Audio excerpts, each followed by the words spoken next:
दर्शकों नमस्कार। इस वक्त हमारे साथ में रूपाली मोरे मैम हैं। हमसे मिलेंगे और जानेंगे कि किस तरह की उनकी लाइफ जर्नी है। मैं रूपाली मैम के बारे में बताना चाहूंगा। रूपाली मैम एक फिल्म प्रोड्यूसर रही हैं। रूपाली मैम कोऑपरेटिव बैंक की मैनेजिंग डायरेक्टर भी हैं और भी बहुत से बहुगुनी बहुरूपी कामों में उनका योगदान है। हम उनसे ही जानेंगे उनकी क्या किस तरह की रही लाइफ जर्नी। मैम नमस्कार। Thank you. मैं रूपाली मोरे। एक्चुअली लाइफ जर्नी के बारे में बात की जाए ना तो मैं कहूंगी बहुत इंटरेस्टिंग रही है। जब जिंदगी में ना जीरो से शुरुआत होती है ना उसका मजा ही कुछ अलग होता है। मेरे लाइफ के बारे में भी वैसा ही है। एक्चुअली बहुत छोटे से गांव से मैं नागपुर सिटी में आई। आने के बाद से ही एज अ प्रोफेशनली कॉम्पेरर, उसके साथ ही दूरदर्शन आकाशवाणी में अनाउंसर, इन सारी चीजों से मेरी शुरुआत हुई। उसके बाद धीरे धीरे मैंने ड्रामा में शुरुआत की। बेसिकली एक्टिंग का पैशन रखती हूँ और उस एक्टिंग के बाद मैंने फिल्म प्रोड्यूसर 2015 में मैंने एक मराठी फिल्म प्रोड्यूस की और ये जर्नी शुरू रही। साथ में कुछ फैमिली पर्सनल प्रॉब्लम्स की वजह से मुझे जॉब भी करना पड़ा, तो मैं बैंकिंग सेक्टर को भी बिलोंग करती हूँ और नियर अबाउट 25 इयर्स की मेरी जर्नी रही है, जो मेरे ड्रामा एक्टिंग इन सारे फील्ड को लेके मेरा बैंकिंग सेक्टर भी उसी के साथ चला है। किसी किसी व्यक्ति के लिए कोई भी एक फील्ड चुनना यानी एक फील्ड चुन के उसमें चलना बहुत डिफिकल्ट होता है। आपने अलग अलग फील्ड में अलग अलग यानी किरदार निभाए हैं, तो एक एक करके जो किरदार उनके बारे में जानना चाहूंगा। शुरुआत जो आपने की छोटे से व्यवसाय के नागपुर में जब आप आए, किस तरह की डिफिकल्टीज किस तरह के अप एंड डाउन आपको देखे? देखिए, सबसे पहली बात तो सबसे पहले किरदार मैंने निभाना शुरू किया वो एक माँ का। नागपुर शहर में आने के बाद में जर्नी वहां से शुरू हुई थी।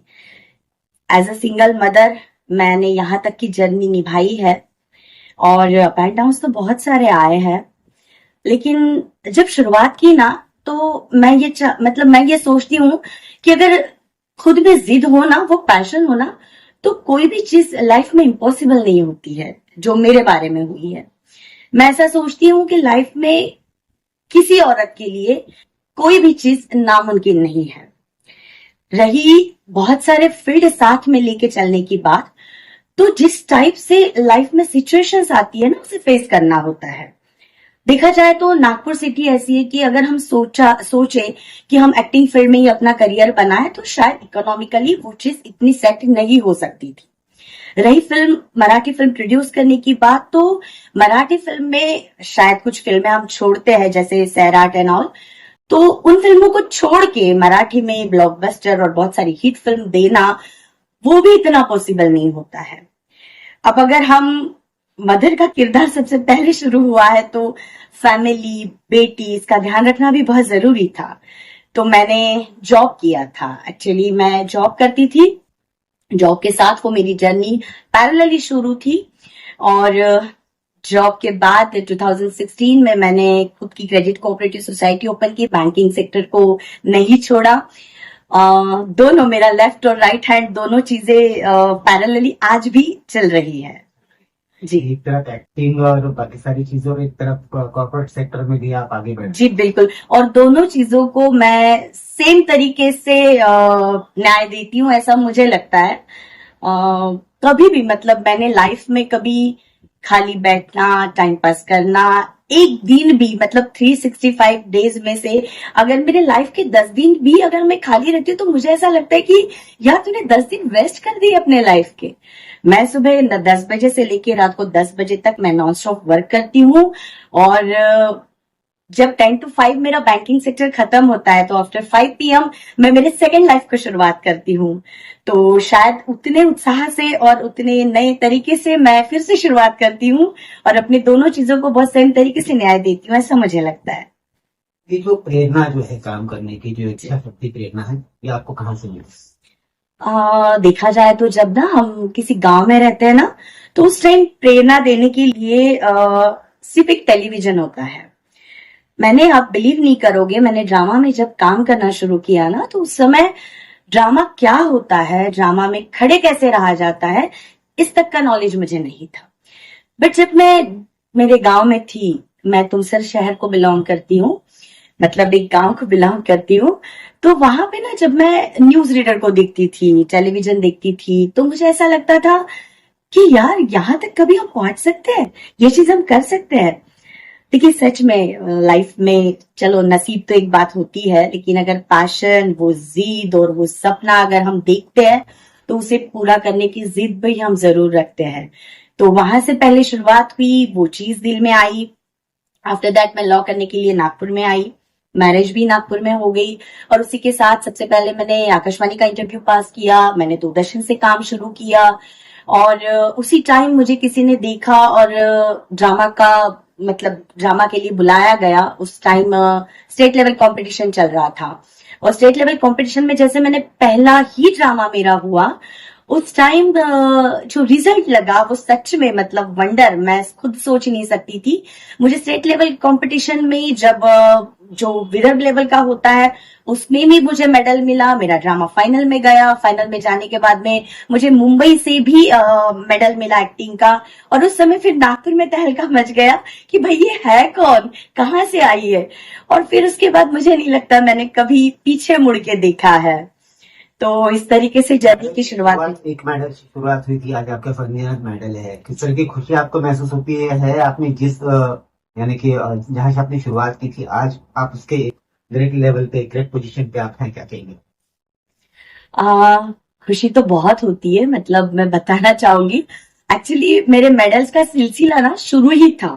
मतलब देवेंद्र बेलनकर मेरे डायरेक्टर, मेरे स्क्रिप्ट राइटर, उसी के साथ निरंजन मार्कंडेवार मेरे स्क्रिप्ट राइटर, और मेडल का मेरा सिलसिला शुरू ही था। तो ऐसा बोला जाता था कि रूपाली रुक जा, क्योंकि जो जनरेशन पीछे से आ रही है ना उसे भी कहीं तो भी चांस मिलना चाहिए। तो फिर सीरियसली मैंने सोचा कि ये चीज होनी चाहिए, हमारी पीछे की जनरेशन कब आगे आएगी और कब ये चीज उन्हें मिलेगी। तो इसलिए मैंने फिर कंपटीशन में हिस्सा लेना मैंने छोड़ दिया। अभी मैं स्टेट लेवल कंपटीशन में ऑल ओवर महाराष्ट्र लेवल पे मैं जजिंग करने जाती हूँ। और मेरे प्रोडक्शन हाउस है, मेरे मेगा प्लेस प्रोडक्शन में है, उसी के साथ एक कमर्शियल प्ले भी मेरे प्रोडक्शन में है। फिलहाल वो जर्नी शुरू है जी। तो ये तो हो गई आपकी एक्टिंग की जर्नी जो आपने बताया, ड्रामा एक्टिंग और एंड ऑल। अब अगर हम कॉर्पोरेट लेवल की बात करें तो आपने आपकी दो बैंक्स है आपने बताया, है ना? तो उसको आप किस तरह संभालती हैं, और उसका जो पैशन है वो आपने कहाँ से आता है, एनर्जी कहाँ से आती है? एनर्जी की बात की जाए ना तो मैंने पहले भी बोला कि हमारे जहन में और हमारे दिमाग में वो चीज है ना, तो एनर्जी की कहीं कमी नहीं होती है। बस उस चीज से हमें खुशी मिलती है।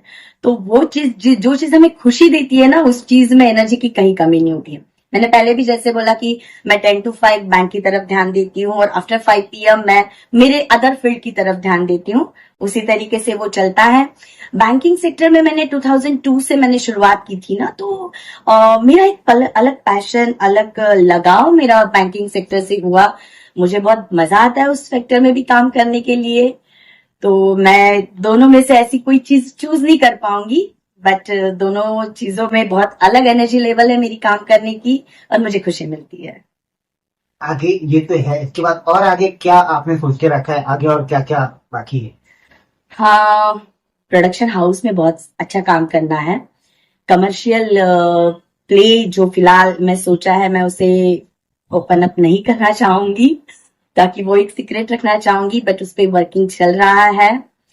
अदर भी बहुत सारी चीजें हैं जो पाइपलाइन पे है, बहुत जल्दी पता चलेगी। मैं एक्टिंग के बारे में कहना चाहूंगा, ऐसे बहुत से लोग हैं, अगर नागपुर की अगर बात करें, जो एक्टिंग फील्ड में काम करना चाहते हैं, कुछ समय तक की कोशिश करते हैं, जब सफलता नहीं मिलती तो हिम्मत हार जाते हैं। आपने एक सिंगल मदर होने के बावजूद भी हिम्मत ना हारते हुए यहाँ तक कि आप पहुंचे, आज आप एक्टिंग के ग्रेट लेवल पे हैं, और लोगों की एक्टिंग ड्रामा जो है आप उसको जज करते हैं, यहाँ तक कि आप पहुंच गए। क्या कहेंगे ऐसे जो हमारे दर्शक आपको देख रहे हैं, जो कुछ करना चाहते हैं लेकिन किसी ना किसी हालात की वजह से या फिर किसी प्रॉब्लम से पीछे आ जाते हैं, क्या कहेंगे? सबसे पहले आज की जनरेशन के बारे में कहूंगी मैं। आज की जनरेशन को ना बहुत इजी वे से आगे जाना होता है, उन्हें स्ट्रगल नहीं करना होता है। उनको सबसे ज्यादा अट्रैक्शन कैमरा का होता है। तो जब तक ना वो मेहनत नहीं करेंगे तो कैमरा के सामने भी वो सक्सेस नहीं मिलता है। ड्रामा आर्टिस्ट एक ऐसा बंदा होता है ना जिसे बहुत सारी चीजें सीखने को मिलती है। अब अगर आप बैक स्टेज से शुरुआत करते हो तो बैक स्टेज में भी बहुत सारी चीजें सीखने लायक होती है। तो मैं ये कहती हूँ कि आज की यंग जनरेशन ने इन चीजों को फॉलो करना चाहिए। पहली चीजें ऑब्जर्व करनी चाहिए। बच्चे क्या करते हैं ना, आजकल चीजें ऑब्जर्व नहीं करते हैं, बस उन्हें काम करना होता है और मेहनत करने को उतनी तैयारी उनकी नहीं होती है। फिर क्या होता है ना, वो झट से पहले मुंबई जाना चाहते हैं, मुंबई चले जाते हैं, चलो शुरुआत के दौर में 1-2 काम मिल जाते हैं, उसके बाद में कहीं तो भी उनकी मेहनत कम पड़ती है, इस वजह से कामों की कमी हो जाती है और आज की जनरेशन डिप्रेशन में बहुत जल्दी चले जाती है। तो जब तक खुद को तुम संभाल ना सको, डिप्रेशन से खुद को दूर ना रख सको, मेहनत करने की तैयारी अगर उतनी तुम्हारी ना हो, तो शायद मैं सजेस्ट करूंगी कि आप मुंबई की तरफ ना दौड़े। पहले जो भी सेटअप है आप अपने बेस पे ध्यान दे, वो सारी चीजें करे, उसके बाद उन चीजों की शुरुआत करे। और जो मेहनत करता है ना, उसे कभी अंत नहीं होता है। इस वजह से मेहनत करने वालों की कभी हार नहीं होती है, तो वो जरूर करे। मैम, आज विश्व महिला दिवस है, तो इसके उपलक्ष्य पर हमारी जो चैनल के माध्यम से जो महिलाएं आपको देख रही हैं, जो नारी शक्ति आपको देख रही है, क्या एक मैसेज आप उनको, क्या एक संदेश देना चाहेंगे? महिलाओं के लिए बहुत कम शब्दों में मैं संदेश देना चाहूंगी। मैं उनके लिए कहना चाहूंगी कि जिस चीजों पे भरोसा रख के मैंने लाइफ में मेरा स्ट्रगल किया है, मैं यहाँ तक आई हूँ, 0 से लेके यहाँ तक आई हूँ, वो चीज वो भी ध्यान में रखे कि हौसलों को ये मत बताओ कि मुझे तकलीफ कितनी है, हौसलों को ये मत बताओ कि मुझे तकलीफ कितनी है, बल्कि तकलीफ को ये बताओ कि मेरा हौसला कितना बुलंद है। और सच में बुलंद हौसलों के साथ अगर आप आगे बढ़ोगे तो मुझे नहीं लगता लाइफ में कहीं हार मानोगे।